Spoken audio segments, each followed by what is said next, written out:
Welcome back to my channel. I am Natalie. Natalie Lagore is my name. I am 43 years old and I've been on dialysis for the last 9+ years. I call it a decade because, the journey didn't just start with the first dialysis session. But I want to share my personal experiences with you being on dialysis, just even before I started dialysis and just what really happened and how things unfolded. I am not speaking on behalf of any medical institution, on behalf of anybody else. I'm sharing my journey with you. So, I was diagnosed with systemic lupus at age 13 or 14. I can't remember. I know I was in third form. If my memory serves me correctly, when I got my diagnosis, when my mom took me to the doctor and they said that I have systemic lupus. I'm giving you a shortened version, right? And by the time I was 21, I became hypertensive, and by the time I was 26, I did a renal biopsy that showed that I was into stage 3 renal failure.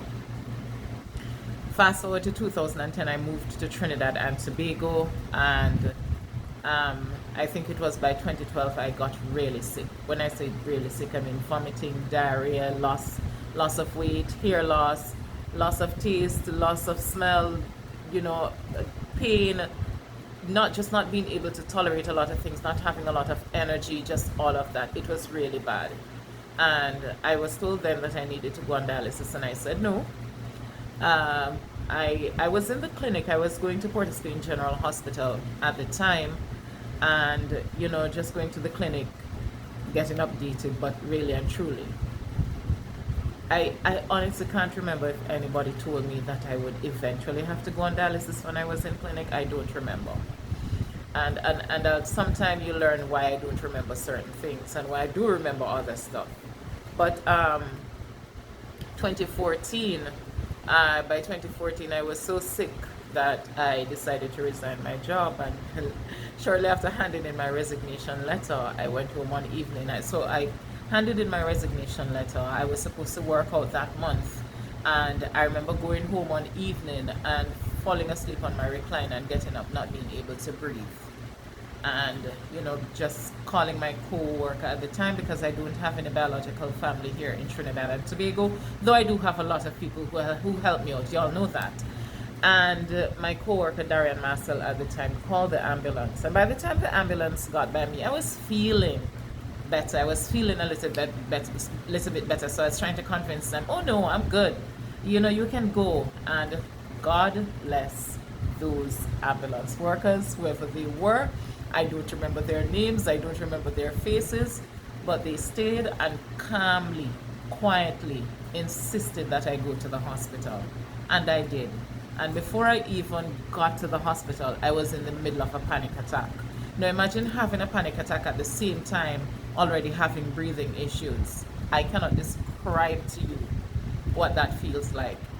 It's like dying 100 times over, if you really ask me, because you're already having difficulties just getting air into your lungs, which means that your entire head feels some type of way, and then you're panicking on top of it. So the oxygen mask that I had on, I didn't want to take it off. I took it off because in my mind I can't breathe with it, because I'm panicking, so I can't recognize how important it is, or how important it was for me to keep on that oxygen mask. I remember they took me to St. James Community Hospital because I was living in St. James at the time, and telling the doctor that she doesn't understand what's going on with me because I can't breathe, and she's putting this thing over me. Because when you're panicking, anything restrictive is a problem, right? But I needed that oxygen, and they had to transfer me from the community hospital in St. James to Port Spain General Hospital, and by the following day, I had to get my first dialysis session. Now, hear how this went. I'm in the hospital the night. I was taken to theater the following day. And here I have a nurse, the elder, she was a mature woman, coming to me with a razor to shave my vagina, because the first catheter you're going to get is going to be in your femoral artery, which means that they're going to bore you right in your groin. Humiliating. Literally humiliating. And I had to tell her, no, hold on, you can't touch me like that.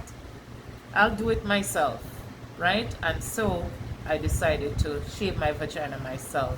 And I mean, these are people who you don't know, whether they're doctors, whether they're nurses. You're in a room of people who you don't know. You have to be shaving your vagina in front of strangers so that they can put in a catheter so that you can get dialysis, so that hopefully you'll be able to feel better and breathe. So that was my first dialysis experience. Thank you for watching, and in part 2, I'll tell you some more. Bye-bye.